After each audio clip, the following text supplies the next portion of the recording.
There's something missing here. This weird creature has a trick hidden up its furry sleeve that makes it a potential killer. But more of that later. Borneo is the third largest island in the world, sitting in the South China Sea, just south of the Philippines and north of Java.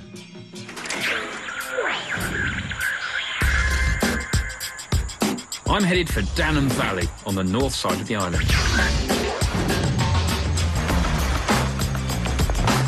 Now, you might think we're totally bonkers, really. We're looking for a very small, very shy, very secretive, rarely seen, little understood, nocturnal primate. Now, this is why most people who come to Borneo make wildlife films about obvious, big, ginger, orange monkeys, like orangutans. Now, the reality is we don't want to do that. The whole point of Weird Creatures is putting these odd and unusual animals in the limelight. It is, if you were, their moment of glory. Now, there's a catch with this, and that is there's no information on these animals. We have to start from scratch. And as a consequence of that, we have little time, and we can't simply craft a beautiful story with a nice, neat beginning, a beautiful build-up in the middle, and a crescendo and a nice, big, sexy close-up of a loris at the end. We're going to do it just as it happens, as the story unfolds. We really don't know how this is going to unfold, and that is the beauty and the excitement of this kind of programme. At the end, we may see a loris, we may see a loris tomorrow, we may even see one today. But that is why Weird Creatures is so exciting, because we don't know how it's all going to end up. The one thing I do know is where we're going to begin, and that's at the Danum Valley Field Centre, a scientific hub in the middle of nearly 500 square kilometres of primary rainforest. I'm meeting up with an old friend of mine, Simon Amby, who's worked in Danum on and off for nearly 25 years.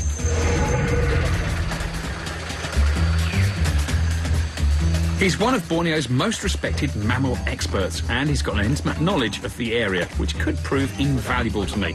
Quite honestly, without him, I wouldn't know where to start, because it's a jungle out there. As I found out at the museum, smell is a very important part of the loris's world. And now I'm in the rainforest, I totally understand why. You can't see very far past this wall of green. Yep, through here. You just look for a dense vegetation, and then you walk underneath it, and you get the smell. The smell of the loris? Of the loris. Identifying the scent that the loris uses to mark its territory is the first tracking method Simon's going to show me.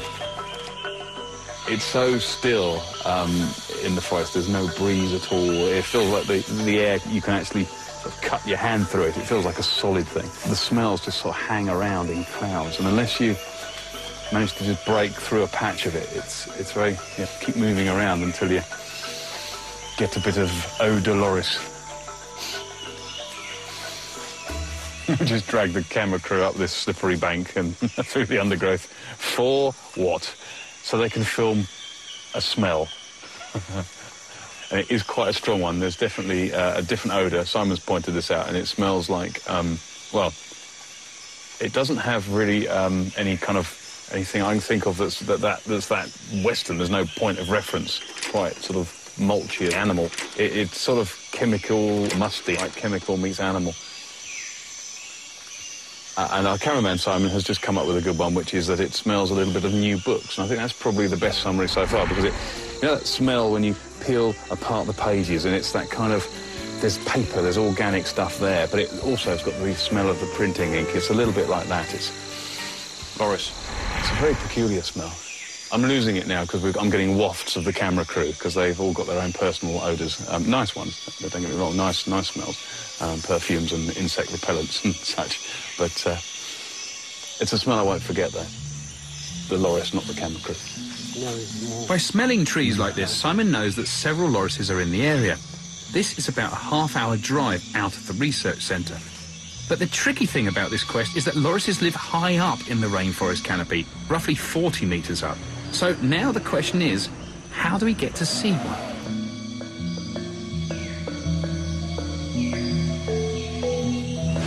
The plan is to make and set up around 7 traps that will be hung in the trees somehow. Excellent. Now you're going to do the same the other side, yeah? Simon has handmade these traps using traditional designs. Each is tailor-made to work in a different position in the tree. Low tech, but very clever stuff. So this one looks a little more complicated. Okay, this one have twin door. Right. So this really is taking advantage of animals using the same path or same passage through the trees. Yes. And then it comes in this end, or whichever end passes through, and all it has to do is touch the treadle here. It's very beautiful. What remains to be seen is how we're going to get these traps up into slow loris country. Now, this jungle is not only dense, but its canopy ranges between 40 to 80 metres high, well out of reach for the mere naturalist. So, as I travel to set up the first of 7 traps, I'm intrigued as to how this might work. Meet another Simon, Simon Amos, a high-access expert. And his solution is the use of a 3-metre-long yellow catapult.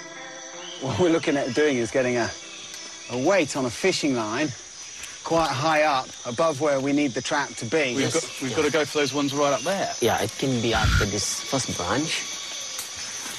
Then you go to the second branch. And then, I need the rope little slightly higher above these 2 branches. Yeah. Yeah. So we're basically going to fire a shot right high up into there. I'll tell you what, I mean, why don't you have a go? Right. Pop that I'm saying nothing. You've got a big head, sir. Yes, I have. I've done some silly things in my time. Still doing them, I think. Tied to the end of the weight, which is in the catapult, is a line that will be pulled up and across a branch, hopefully. Now, this line is going to be used to rig the traps. OK. Yeah. Oh, that's a good one. Oh, yeah. I got it first time. Honest. Good job. Went over the tree. That's fine. Just look at this for a moment. If you saw a bloke walking about in the forest with a red hat on and a large yellow pole, would you immediately tell yourself, now there's a man looking for lorises? You wouldn't, would you? Anyway, I feel guilty. Simon's now gone to look. Simon's in the hard bit, which is hacking his way through the jungle. OK, so we've got the line over the tree now, so we've got a rope that goes up and over, so now we're going to attach the trap to the other end of the rope, hoist it up. And so you've been very generous with your bananas. In Simon's experience, bananas are the best loris bait. Their smell is pungent and wafts effectively through the jungle. OK? Yep. Simon, think we're ready to hoist?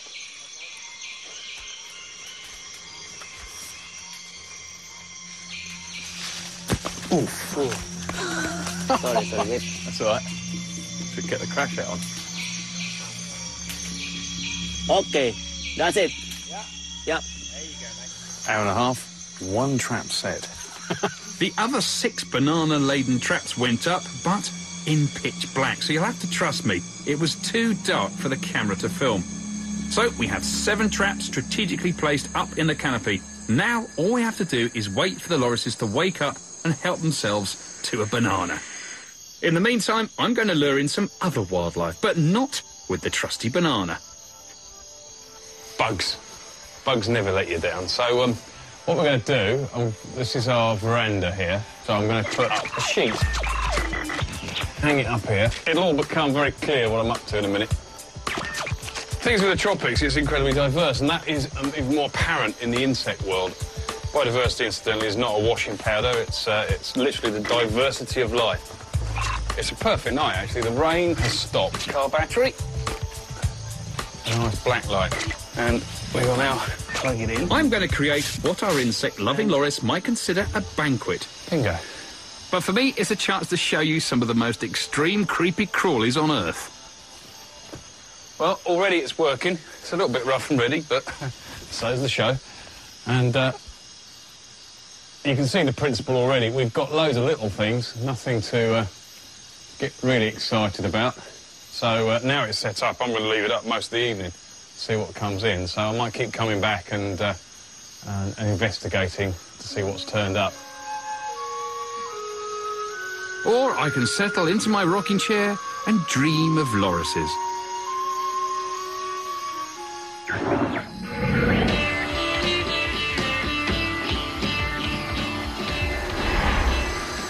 A successful ploy is when I wake from my slumber, the bug trap is covered with life. I saw that initially. But I'm going to leave that, because that's a cool beetle, but this is a cooler beetle. This is a rhinoceros beetle. This is effectively a reproductive machine.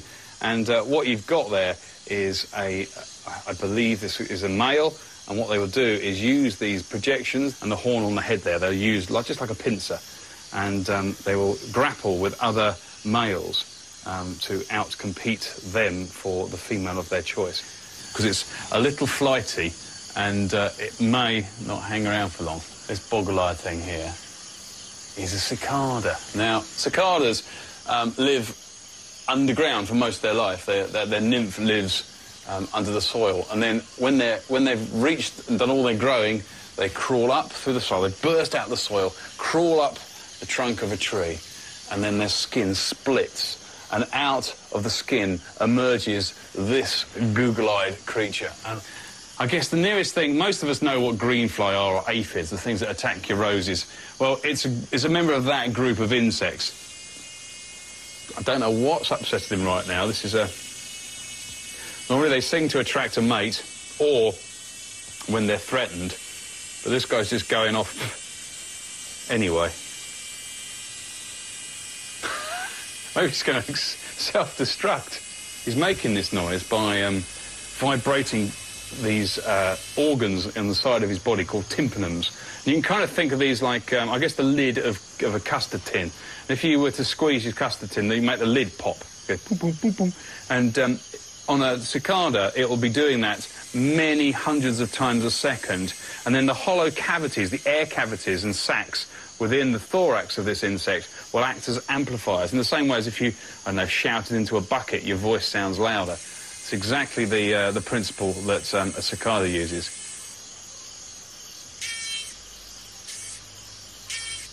I'm sure there's a useful application for this bug. An intruder device, maybe. This is massive. This is another one of the longhorn beetles. These are angry beetles, usually. They're not really out to get me in any way, but if I was to handle him badly, he has these rather ferocious mandibles on him. I just can't get enough of these things. These beetles are a serious mouthful for our predatory loris. And there's plenty more in the trees where these came from, if you can see through some of their cunning disguises. This is a real cutie. This is a bush cricket of some kind. This is actually a katydid, and I've not seen anything quite like this. Well, a lot of these guys are very, very tasty to many, many other animals in the rainforest, so what they're doing is doing their best to not look like an insect.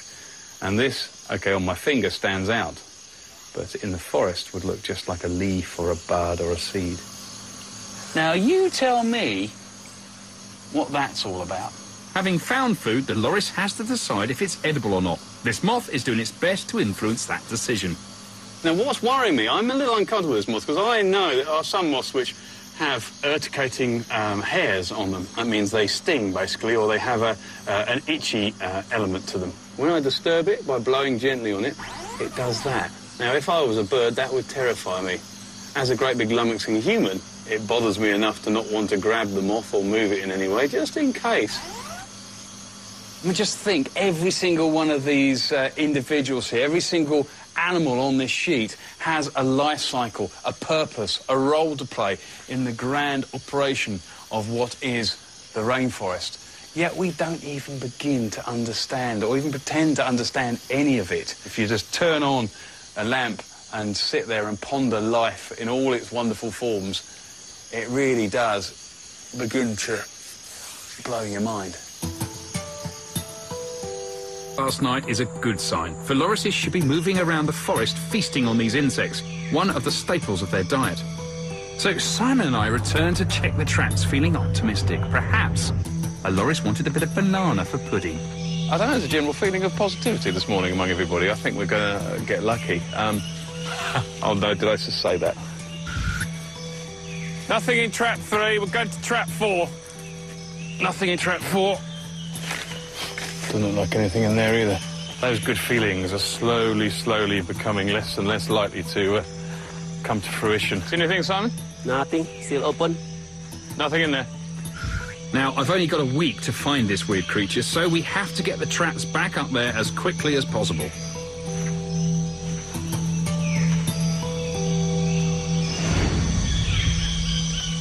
Drawing a blank with the traps has made me curious about what's going on up there. It's a world apart from the one on the forest floor.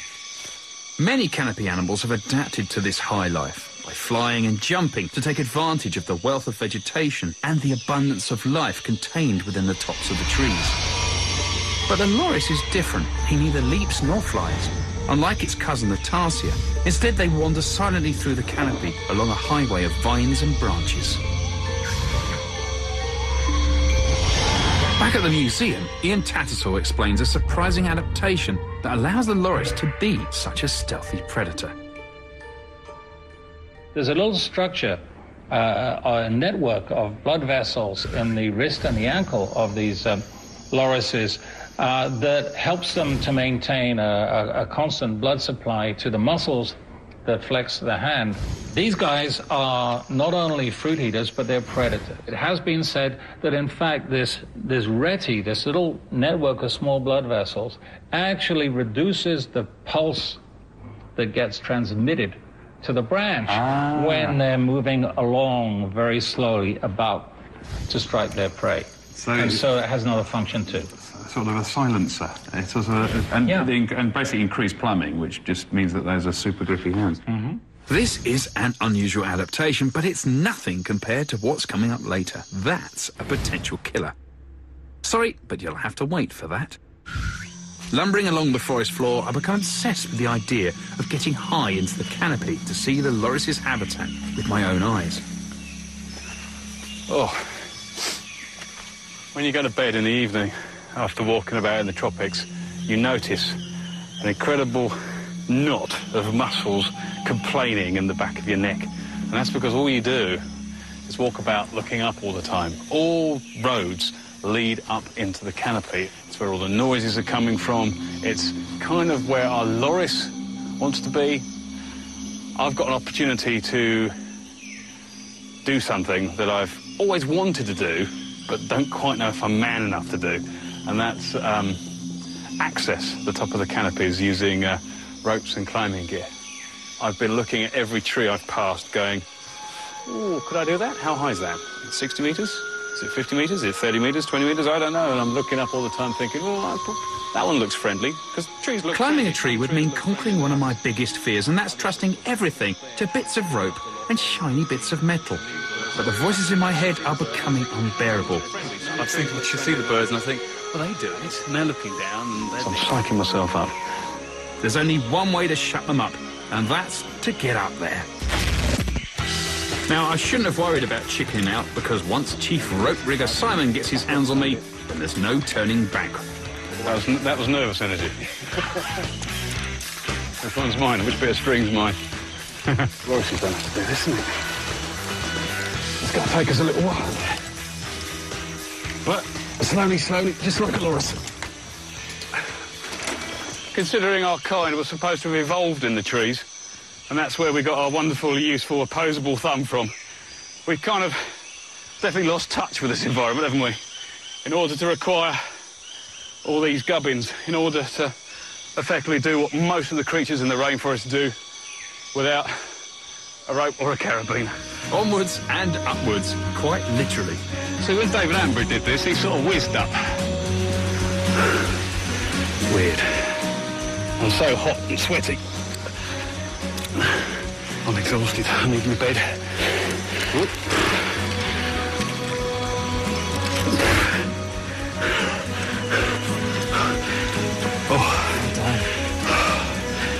And the point of this was again, oh yeah, to enjoy the rainforest from a different perspective. Getting up here hasn't magically cured my fear of climbing paraphernalia, but finally, I'm in slow loris habitat.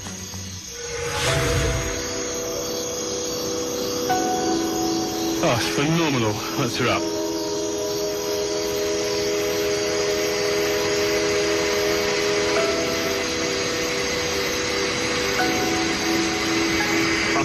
I still can't quite believe I'm here. It's like a wall of sound. It's like the sound almost takes on a physical nature. It's like curtains of sound. The noises of all these myriad creatures all playing together It's almost like that transition is being caused by this wall of sound shutting out the light of the sun. This is kind of one of the oldest dialogues on Earth, and it's a real treat to be sitting right here eavesdropping on the forest speaking to itself. In spite of this cacophony, when I shine my light into the surrounding branches, nothing looks back at me. I'm not seeing anything yet, but who knows, we might get something later on. There's a lot less going on in my tree than I thought there would be. But there again, a big pink ape was always going to be rather conspicuous, and reason enough to make most wildlife run for it. Thoughtfully, the director has arranged for me to sleep up here. Great. So there's going to be plenty of time for watching wildlife. Why my nerves? The first time in my life I've been terrified of going to bed. I don't know why. Well, I do know why. I'm 40 metres off the ground. Whoa. Whoa. Oh, I feel like I've been loading my own coffin. Let the coffin take away. I've got a cicada in my bed. Oh, you can see now, that is basically like a giant green fly or plant hopper. Anyway, thank you very much. You arrived in the nick of time. I was just beginning to look stupid. Something to talk about, takes my mind off where I am. But at last we get to meet one of the animals that is a key player in the fantastic symphony of the jungle. Now if he stays there, it could be my alarm clock in the morning, couldn't it? I'm not cut out for this. I'm a terrestrial naturalist. God knows what happens if I need the bathroom in the night. Good night if you can see me. It's been a night unlike any other I've ever spent. Suspended by bits of metal. In a tree. I think I've just found the limits to which I'll go to find my weird creature. The only thing that comforts me is that 7 banana-baited traps are dangling somewhere in the trees. And it's hunting time for lorises. We're in the right place at the right time. Anything could happen.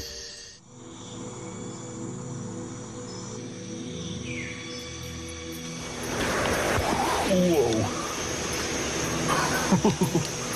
Good morning. Oh. Still a long way down. Si, our cameraman, Simon, the chief rope rigger, and assistant Martin leap around this tree, totally in touch with their inner primate. But not me. Ooh. Oh, you're not looking good this morning, Nick. You're looking like you didn't sleep a wink. Well, that's because I didn't. I'm talking to myself. This is my video diary. Dear diary, last night I did a very silly thing. I climbed up a tree with a bunch of people that like it. However, I'm glad I've done this because it is one of the most amazing places I've ever woken up. I mean, that's a pretty good view, isn't it? There's my next door neighbour. Let me just go in for a close-up. It's a little agamid lizard of some kind. But our lizard is sitting there, picking off ants as they come past him, almost like they're on a conveyor belt in one of those sushi restaurants. Look this way. Thank you. Seeing the tree canopy in daylight makes you realise that it's just like the top floor of a multi-storey supermarket. All the action in a primary rainforest is really at the top here. It's the sort of the frontier of the plant's production. It's where the light hits the leaves, it's where the leaves make the sugars, it's where the flowers are, it's where the fruit is. It's just everything up here. It's the real light factory of the forest. And as a consequence of that, it is where a lot of the animals are found as well, because they're feeding on the leaves, the fruits and the flowers, and that's what our loris feeds on. We tend to think of them as eating mainly fruit because that's in captivity what we give them, but really they are omnivorous. They will eat plant matter and animal matter, but really they're quite predatory. They're actually surprisingly predatory. In fact, there's various theories going around at the moment that they're more predatory than we even realise.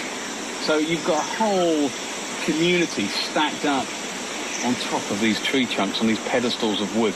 There will be a loris in that somewhere. But we know so little about these animals. Seeing them is, well, it's much more difficult than I imagined. I'd like a fish out of water, or a human off the ground up here. For me to be most effective on my loris quest, I need to be back on terra firma.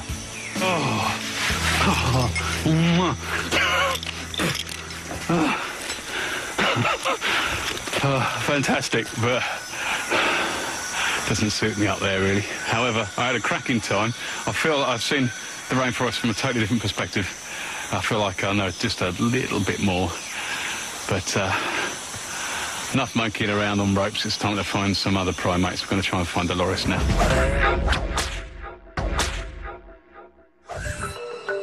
With more than 120 species of mammals and over 300 birds, not to mention the countless insects, lizards and everything else, Borneo is bursting with life. But most of these creatures never meet, divided into tree-top dwellers and ground dwellers, and some that move in between. So, while I'm developing a crick in my neck looking up at the canopy, I don't want to miss what's happening on the forest floor. This is the animal path that Simon's identified. We've got another little toy here that we're going to deploy, sort of camera trap effectively. So what we're going to do is strap this to this tree, pointing out towards the path. We're on a mission now to prove that things do live in a jungle. Now, a lot of the times these trails to the forest are made by larger animals, even humans. And because, you know, forest understory, especially the edges of jungles, is really quite dense. Animals aren't stupid. They like to make the easiest path through the forest that they possibly can. So once you've made a path, loads of other creatures will use it. So you could have everything from, I don't know, deer, porcupines, cats. You know, the list is endless. Realistically, of course, we are not expecting to see any lorises on this because, of course, this will be filming the ground. Now, anything that walks up and down this path here will have its picture taken. Well, now it's all set up and running. At the end of our time here, we're going to come back and just see what other creatures we've got moving through this forest.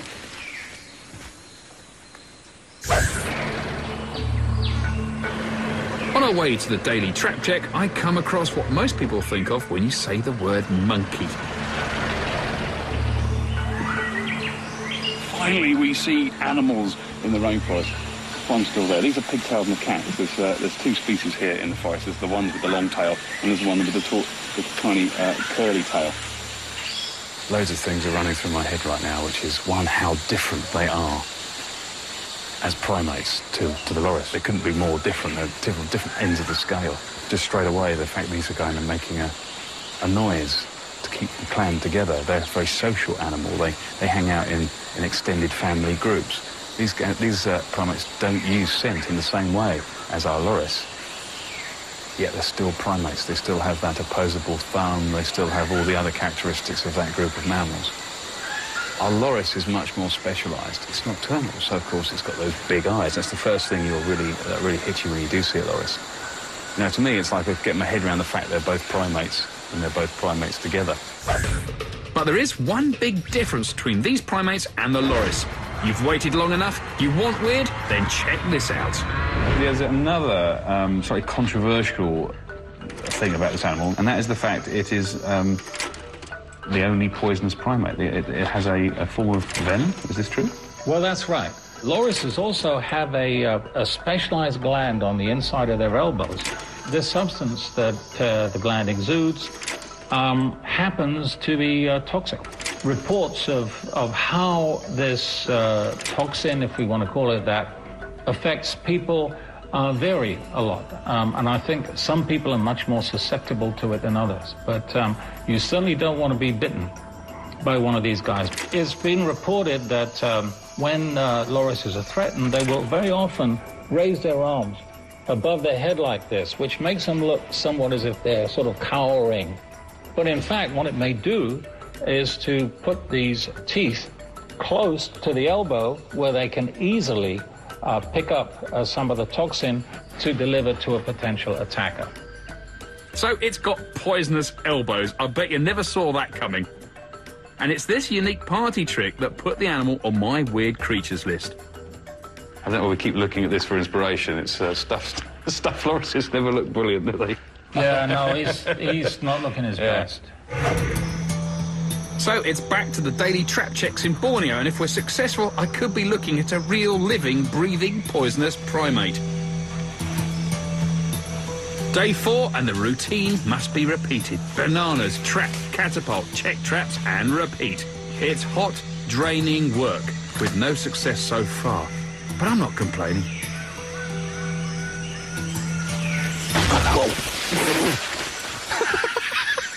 What I was about to say is it's pretty steep and slippery, which means it's probably best to leave the crew here, and we'll shout if we catch anything. But I didn't really need to say it, did I? Trying to get... I can't believe I did that. It's not a loris, we know that, but we've actually got a result. We've actually caught something in the traps, just in case any of you were doubting that the traps actually work. And it looks like, it's difficult to say from down here, it looks like we've got a couple of rats of some kind. But I guess if we bring it down, we'll have a quick look. Yeah. So, we have got rats. Look at that. Well, your trap works anyway. Yeah.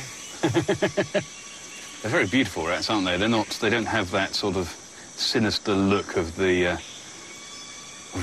common or Norwegian rat that we tend to think of. They're very elegant, very beautiful, very furry, very fluffy. They're way, way, way up there in the branches, and you just wouldn't, I guess, imagine rats clambering about up there, but they're very, very good at it. They've got almost hand-like feet for gripping the branches, and of course that long tail helps them for balance. Rats are really misunderstood creatures. They're great generalists, they're great survivors. They sort of scour the leftovers and the debris of humanity. They kind of get associated with our own filth, and therefore we kind of, I guess, fob off on them what's disgusting about us. And really, the majority of the world's rat species are found in places like this, you know, well away from any humans, going about their business in their own way.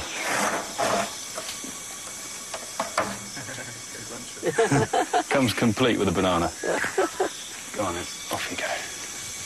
So, hoist it back up, and we'll probably catch the rats again, I imagine. We've devoted so much time to rigging the loris traps, and with no success except brown bananas and 2 rats. Nice rats, but rats nonetheless. With so little time left, I need to be as proactive as possible in my search. Now, I know this sounds bad, but I reckon I just need to ride the roads with a massive torch until I see a slow loris. It's called lamping. Don't worry, there's method in my madness, as most nocturnal mammals have a reflective membrane in their eyes called a tapetum. This helps capture the little light available, increasing its night vision. So, when you shine torches at them, you see that torchlight reflected straight back. This is called eye shine, and one way of pinpointing a loris in this otherwise vast forest.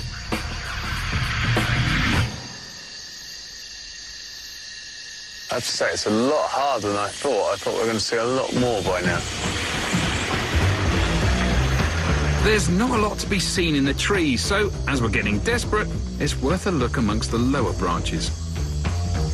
But again, nothing. Obviously, because the slow loris very rarely comes down to this level. Teasing me. But one high flyer is a regular visitor.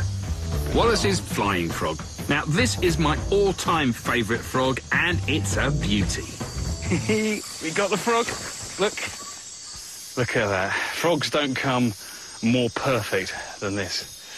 And not only is it absolutely stunning and beautiful, it was also discovered by, I guess, probably one of the greatest naturalists that ever lived, and I guess a hero of mine, Alfred Russel Wallace. In fact, he discovered it in 1855, and it is now known as Wallace's flying frog. Now, what you've got here is an animal that's perfect for living in the canopy up there in the trees, because that's where they spend most of their life. Now, what makes this frog so very special is its ability to glide.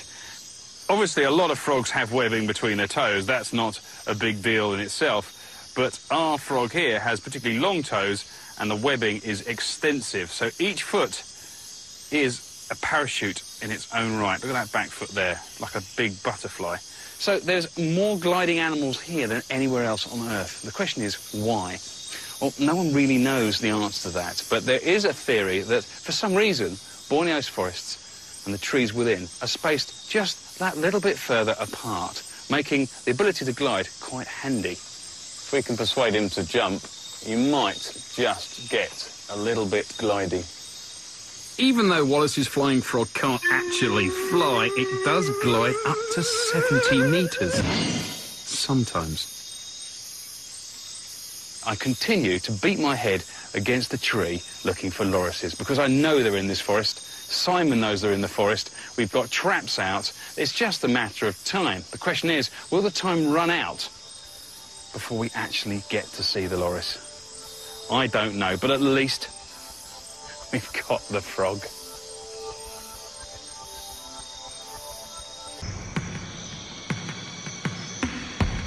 So far, the jungle has kept this weird creature a secret from me. And with just one day left, our chances of finding one are looking slim. Top trap up there. Oh, I got excited there for a moment. We've collected the camera trap that we set a few days ago, and it's always exciting to find out what's walked past. Now, this has gone to night shot now, so this is after dark. Now, this looks very peculiar if you're not used to these, because there's nothing quite like this animal. It is clearly, I can just see the pattern on the tail on the leg there. It's a pangolin, also known as a scaly anteater. And their unique characteristic, and why they get one of their common names, is their body, instead of being covered in hair or bristles, like most mammals, is covered in this, well, overlapping, hard, scale-like plates. And it uses those literally just like a chainmail coat. It's a brilliant way of avoiding the sharp bits of their potential predators. It's kind of shiny, it's got this kind of varnished appearance, but this time it's standing up on its hind legs. It's tripoding, using its tail to lean back on, and it's looking back in towards the centre of shot. But these animals feed on ants and termites. It's actually quite common here in the forest. You rarely get to see them, though, because they're very, very secretive. It's a very, very lovely animal. It's got a very unusual profile because it doesn't have big ears or any obvious shape around the head. It just sort of tapers out to its very narrow mouth for feeding on ants, but a lovely picture.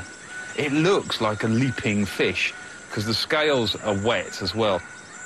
Oh, there's a nice bird. Now, this is a lovely lady. This is the female Argus pheasant. Now, we've heard them out in the forest. When they're displaying, when the males are displaying, they make this great woo, woo, woo, woo call, and it echoes around the forest, and it's so frustrating for somebody who likes looking at these birds because it is a stunning bird. Unfortunately, we've only caught the female here, and as much as I love the females, this is not as stunning and beautiful as the male. The male has an incredibly flamboyant plumage, really, really long wing feathers, which have got these lovely eye spots, almost like they've been airbrushed. Now, I love all this stuff, partly because that is just one camera on one trail in the forest, but also it fills you with great inspiration. It's a great thing to see, knowing that all these animals are out there wandering about the forest at the same time we are. Now, as I said to you on the bridge at the beginning of this programme, we're going to do it just as it happens, as the story unfolds. and I swear on my favourite pair of binoculars that this really is my last day in Borneo and my very last chance to find a slow loris. No pressure then.